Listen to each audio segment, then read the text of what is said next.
കേരള സർവകലാശാലയിൽ വീണ്ടും നാടകീയ നീക്കം.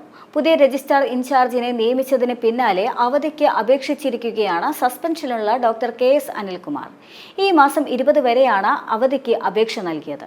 വ്യക്തിപരമായ കാരണങ്ങളാൽ അവധിയെടുക്കുന്നു എന്നായിരുന്നു അപേക്ഷയിൽ പറയുന്നത്. എന്നാൽ അനിൽകുമാറിന്റെ അപേക്ഷ വൈസ് ചാൻസലർ മോഹൻ കുന്നുമ്മൽ അംഗീകരിച്ചില്ല.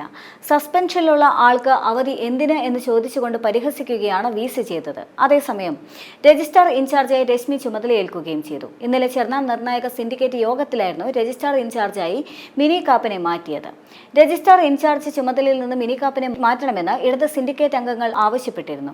സിൻഡിക്കേറ്റ് അറിയാതെ VC സ്വന്തം നിലയ്ക്ക് നിയമിച്ച അനധികൃത രജിസ്ട്രാറാണ് മിനി കാപ്പൻ എന്നായിരുന്നു സിൻഡിക്കേറ്റ് അംഗങ്ങളുടെ വാദം.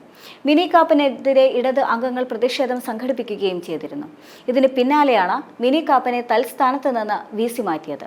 തുടർന്ന് ജോയിന്റ് രജിസ്ട്രാറായിരുന്ന രശ്മിക്ക് പകരം ചുമതലയും നൽകി. നിലവിൽ കേരള സർവകലാശാല രജിസ്ട്രാർ ചുമതലയിൽ നിന്ന് ഒഴിവാക്കണമെന്ന് ആവശ്യപ്പെട്ടുകൊണ്ട് മിനി കാപ്പൻ വൈസ് ചാൻസലർ മോഹൻ കുന്നുമ്മലിന് കത്തയച്ചിരുന്നു.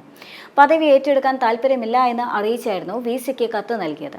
സർവകലാശാല സെനറ്റ് ഹാളിൽ സംഘടിപ്പിച്ച പരിപാടിയുമായി ബന്ധപ്പെട്ട് ഉടലെടുത്ത വിവാദങ്ങളായിരുന്നു സർവകലാശാലയിലെ രജിസ്ട്രാർ ചുമതലയുമായി ബന്ധപ്പെട്ട വിവാദങ്ങളുടെ തുടക്കം. രജിസ്ട്രാർ മോഹൻ കുന്നുമ്മലിനെ ഗവർണർ രാജേന്ദ്ര ആർലേക്കറുടെ നിർദ്ദേശപ്രകാരം vice chancellor Mohan Kunnummal suspend ചെയ്തിരുന്നു. അടിയന്തരാവസ്ഥയുടെ 50 ആണ്ടുകൾ എന്ന പേരിൽ പത്മനാഭ സേവാഭാരതി സംഘടന സംഘടിപ്പിച്ച പരിപാടിയിൽ കാവിക്കൊടി ഏന്തിയ വനിതയുടെ ചിത്രം പ്രദർശിപ്പിച്ചായിരുന്നു വിവാദങ്ങൾക്ക് കാരണമായത്. പരിപാടിക്ക് രജിസ്ട്രാർ അനുമതി നിഷേധിച്ചിരുന്നു. എന്നാൽ ഇത് മറികടന്ന് ഗവർണർ ചടങ്ങിൽ പങ്കെടുത്തു. ഇതിന് പിന്നാലെ പരിപാടിക്ക് രജിസ്ട്രാർ എന്തുകൊണ്ട് അനുമതി നിഷേധിച്ചുവെന്ന് വ്യക്തമാക്കണമെന്ന് കാണിച്ചുകൊണ്ട് ഗവർണർ വൈസ് ചാൻസലറോട് റിപ്പോർട്ട് തേടി. ഈ റിപ്പോർട്ട് പരിഗണിച്ചായിരുന്നു രജിസ്ട്രാറെ സസ്പെൻഡ് ചെയ്തത്. ഇതിന് പിന്നാലെ സർവകലാശാലയിൽ നടന്നത് അസാധാരണമായ നടപടികളായിരുന്നു. അസിസ്റ്റന്റ് രജിസ്ട്രാറായിരുന്ന മിനി കാപ്പന് VC രജിസ്ട്രാറുടെ പകരം ചുമതല നൽകി. ഒടുവിൽ വിഷയം ഹൈക്കോടതിയുടെ പരിഗണനയിൽ എത്തുകയും അനിൽകുമാറിന് അനുകൂലമായി ഹൈക്കോടതി ഉത്തരവിറക്കുകയും ചെയ്തിരുന്നു.